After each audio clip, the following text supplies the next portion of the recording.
உயிர் நினைவுகளில் நாம் என்ன முடிவுகளை எடுத்திருக்கிறோமோ அதை நம் வாழ்க்கையாக மாற்றுவதற்கு மட்டும்தான் நம் நேரம் செலவாகிறது.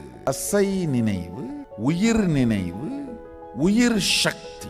உயிர் நினைவில் இருக்கிற சத்தியங்கள் எல்லாம் பற்றி நீங்கள் வைத்திருக்கின்ற கருத்து எல்லாம் நிஜமாகும் பொழுது அது உயிர் சக்தியா மாறிடும்.